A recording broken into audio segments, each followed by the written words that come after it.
소위 부활장이라고 하는 별명이 붙은 고린도전서 15장의 말씀입니다.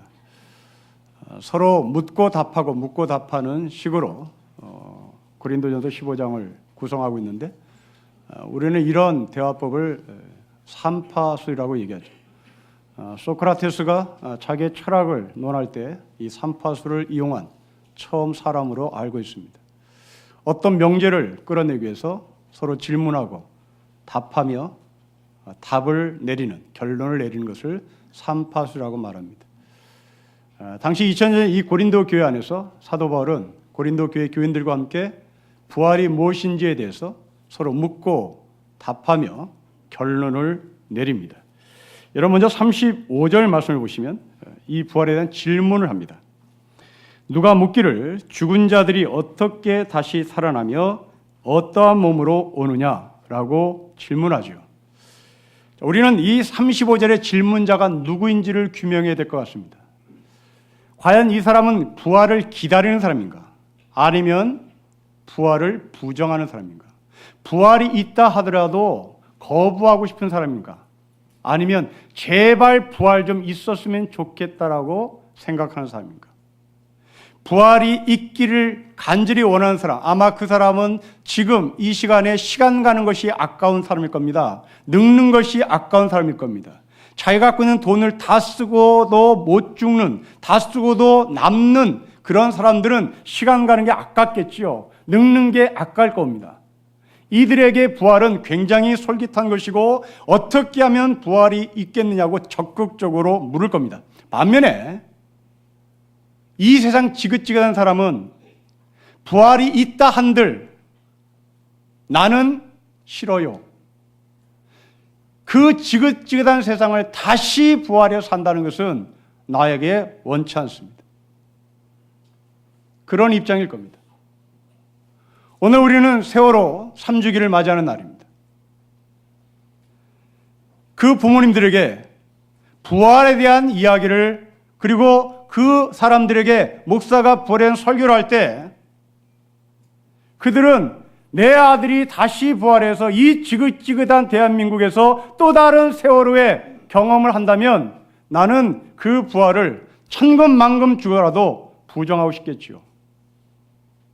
과연 오늘 이 본문에서 질문하는 이 질문의 뜻이 누구냐라고 하는 것을 먼저 규명해야 될 것입니다. 이 질문의 답은 여러분 36절에 나와 있습니다. 어리석은 자여 라고 하는 걸 보면 이 35절에 이 질문자는 시간 가는 것이 아까운 사람이 아니라 제발 좀 부활이 있었으면 좋겠습니다 라고 생각하는 사람이 아니라 지긋지긋한 사람입니다. 비아냥거리는 겁니다. 조소하는 겁니다. 이들이 누굴까요? 오늘 본문의 43절에 나옵니다. 욕된 삶을 산 사람, 약한 삶을 산 사람, 육의 몸을 산 사람, 바로 이 사람들입니다. 이들은 부활을 갖다 준다 한들 싫은 거죠. 이들이 원하는 것은 세상 편안, 아픔도 없고 질병도 없고 고통도 없는 영원한 세계에, 그냥 영원한 세계에 내가 영혼으로 살고 싶은 것이지 이 땅에서 육신으로 다시 부활해 살고 싶은 마음은 없는 겁니다. 아마 우리 가운데도 그럴 겁니다. 지금 시간 가는 것이 아까운 사람이 있을 겁니다. 내가 가진 돈을 다 쓰고도 죽었을 때 남아있다면 그 사람은 시간 가는 게 아깝겠죠. 그 사람은 늙어가는 게 아까울 겁니다. 하루하루가 정말 아까운 시간으로. 그런데 이 사람들에게 당신이 부활합니다 라고 하면 얼씨구나 하고 할렐루야 아멘 할 겁니다. 그러나 해도 안 되는 사람, 아무리 내가 살아보려고 용을 써도 안 되는 사람, 그들에게 부활을 설교해봐야 비아냥거리며 조소 섞인 답만 돌아올 겁니다. 그런데 성경은 바로 그 조소 섞이고 비아냥거리며 질문하는 바로 그 사람들에게 당신들이 부활한다. 이것이 과연 어떤 메시지고 이것이 과연 우리에게 어떤 기쁨과 소망이 되는지 우리는 본문을 통해서 규명을 해야 되겠지요. 여러분, 구약에 사사기라는 책이 있습니다.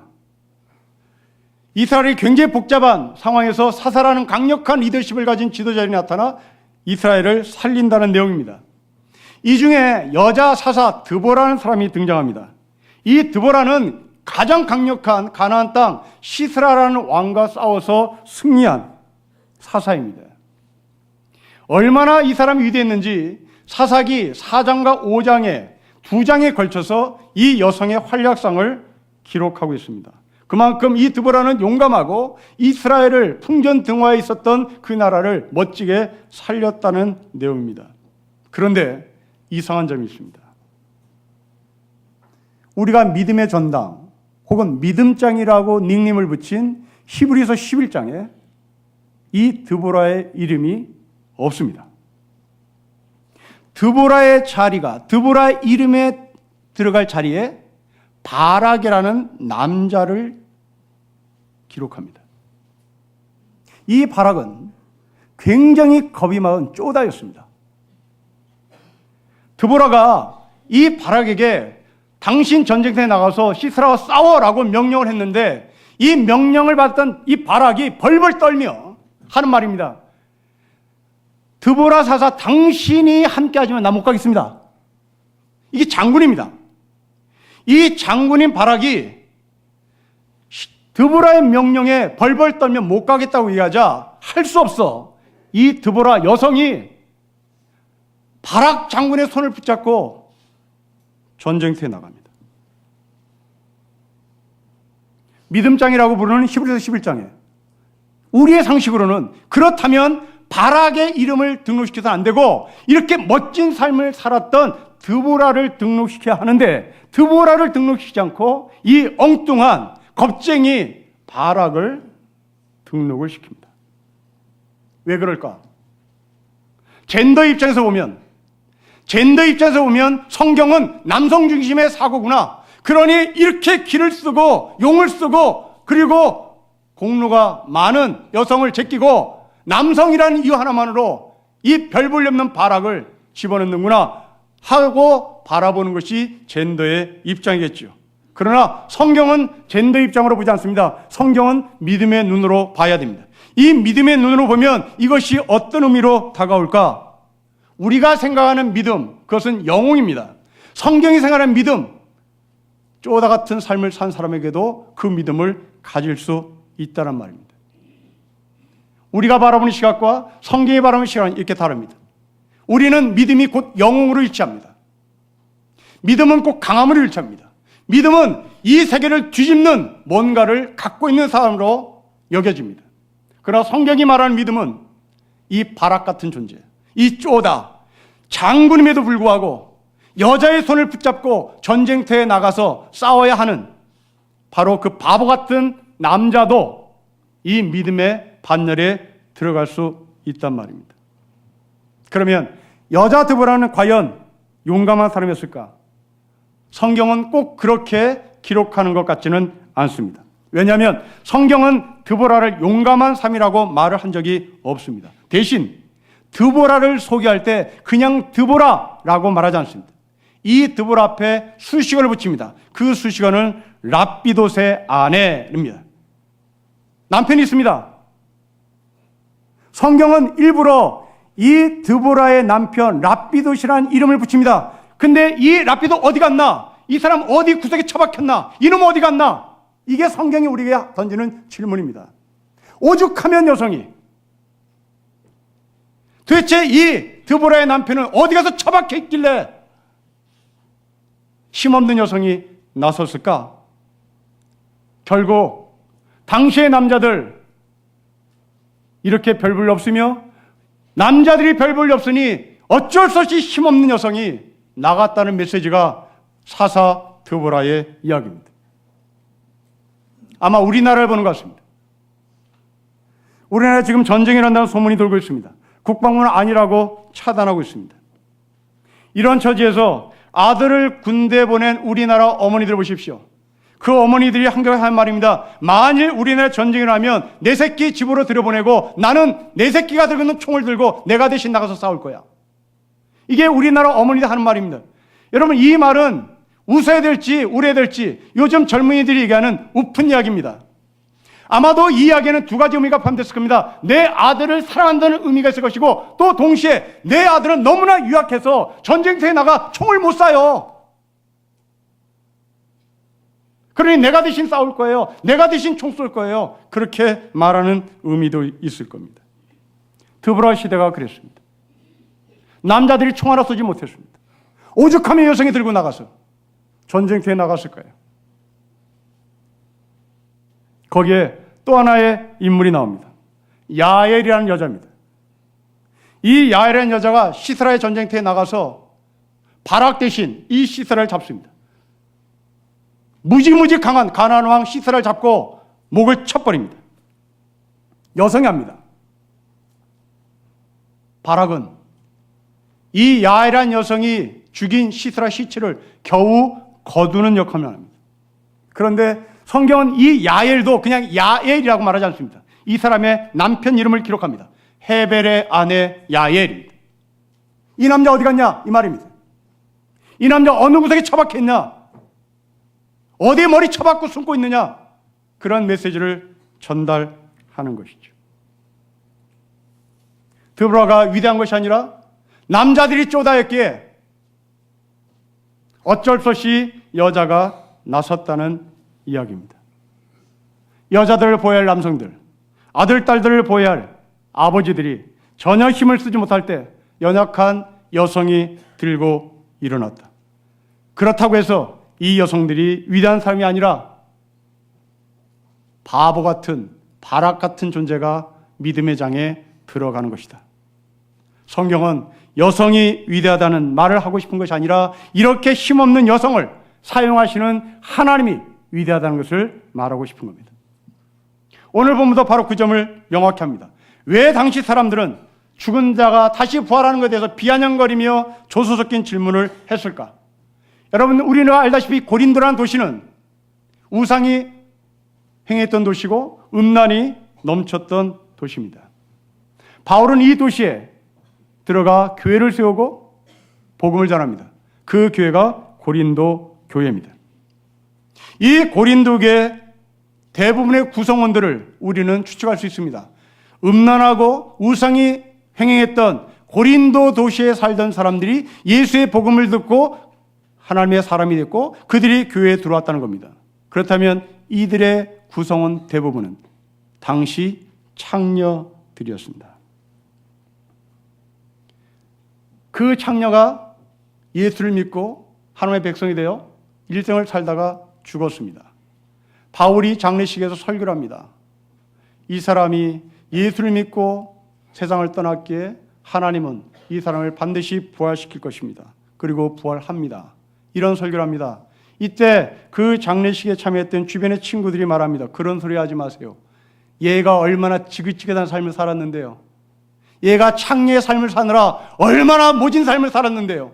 이 사람은 죽어갈 때 자기의 몸 모두가 성병으로 가득 찬 사람이에요. 그런데 이 사람이 다시 부활한다고요? 다시 부활해서 또 성병을 얻으라고요? 다시 부활해서 또 창녀 같은 삶을 살라고요?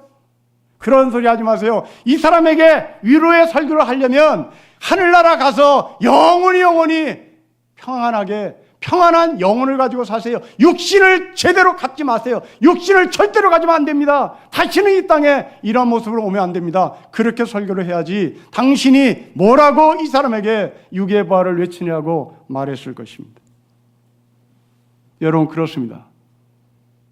아마도 그렇게 죽어간 사람 가운데 머리부터 발끝까지 성병이 온몸에 퍼져 악취가 나 세상 지긋지긋하다고 외치며 죽은 사람도 있을 겁니다.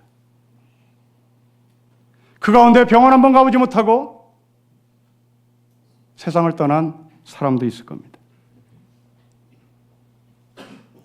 배에서 올라온 세월호 망가지지 않게 해서 난간에 펜스를 설치하느라 망치를 들고 두드리는 그 망치 소리를 들은 희생자의 부모들, 그들은 그 소리를 듣고 외쳤습니다.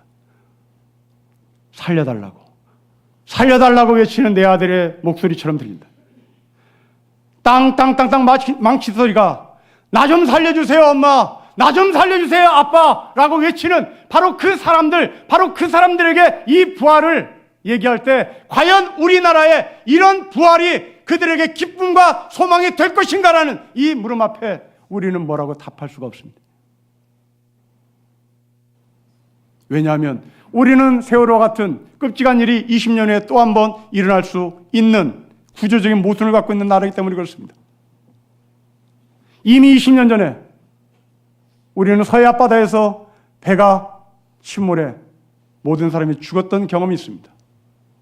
다시는 일이 일어나지 말자고 외치고 또 외쳤거나 그러나 또 세월호가 터졌습니다. 앞으로 우리나라에 또 이런 일이 벌어지지 않을까 우리는 아무도 장담할 수가 없습니다. 이런 사람에게 그 망치 소리가 들리는 그 망치 소리가 망치도 들리지 않고 내 아들 딸이 나 좀 살려주세요 엄마라고 외치는 바로 그 소리를 가슴에 묻어야 하는 그들에게 이 부활은 대체 어떤 의미가 있냐는 말입니다. 우리도 그렇습니다. 우리가 바라는 부활, 시간이 아까운 사람입니다. 우리가 바라는 부활, 가진 자들입니다. 우리가 바라는 부활, 늙는 것이 아까운 사람이 원하는 부활입니다.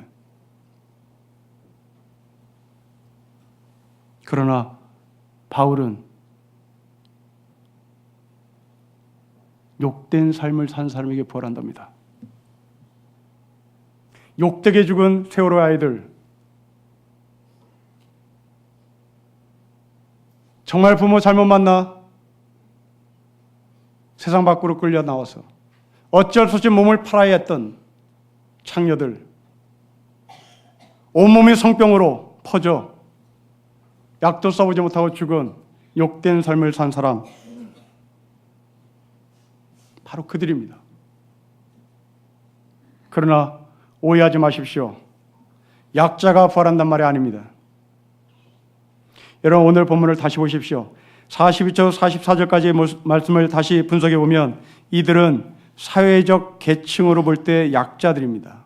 분명히 욕된 삶입니다. 클래스로 볼 땐 굉장히 낮은 사람들입니다. 그런데 이들은 클래스 때문에 부활하고 부활하지 못한다는 것이 아닙니다. 이들이 부활하는 근거는 생명 때문입니다. 45절이 그것이 증명됩니다. 첫사람 아담은 생명이 되었다함과 같이 마지막 아담은 살려주는 영이 되었습니다. 클래스로 부활하느냐 부활하지 않느냐가 아니라 신분으로 부활의 기준을 잡는단 말입니다. 그렇게 욕된 삶을 산 사람도 그 안에 예수의 생명이 있기에 그는 반드시 신령한 몸으로 부활한다고 말합니다. 여러분 그렇습니다. 이것은 사실입니다. 병아리를 잉태하는 유정란이 있습니다. 병아리를 잉태하지 못하는 무정란이 있습니다. 유정란과 무정란의 차이는 겉으로 볼 때는 똑같습니다. 아니, 어떤 것이 더 아름답고 어떤 것이 더 추하냐, 어떤 것이 먼지가 묻고 어떤 것이 먼지가 묻지 않았냐, 이거 가지고 유정란과 무정란을 기준 잡지 않습니다. 그 달걀의 기준은 그 안에 생명이 있느냐 없느냐를 따지는 겁니다. 창렬하고 생명 없는 것이 아니란 말입니다. 고급한 삶을 살았다고 그 사람이 생명이 있다는 말도 아니란 말입니다. 기준은 그 속에 있는 생명이 있느냐 없느냐입니다. 여러분 우리는 늘 이렇게 기도합니다. 항상 클래스를 높여달라고. 좀 더 나은 직장, 좀 더 넓은 집, 좀 더 좋은 학교. 항상 우리가 원하는 것은 클래스의 등급입니다.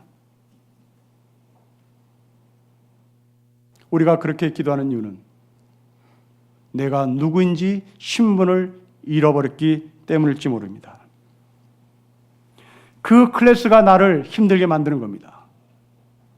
그러나 신분이 있는 자, 신분을 확인하는 자, 그 신분, 자신의 정체성을 분명히 하는 자, 그들은 클래스 때문에 왔다 갔다 하지 않습니다. 계급 때문에 왔다 갔다 하지 않습니다. 편리함과 편리하지 않은 것 때문에 내가 울고불고 하지를 않습니다. 그저 신분을 들고 있을 뿐입니다. 여러분 기억하십시오. 부활은 십자가와 연결된다는 사실을.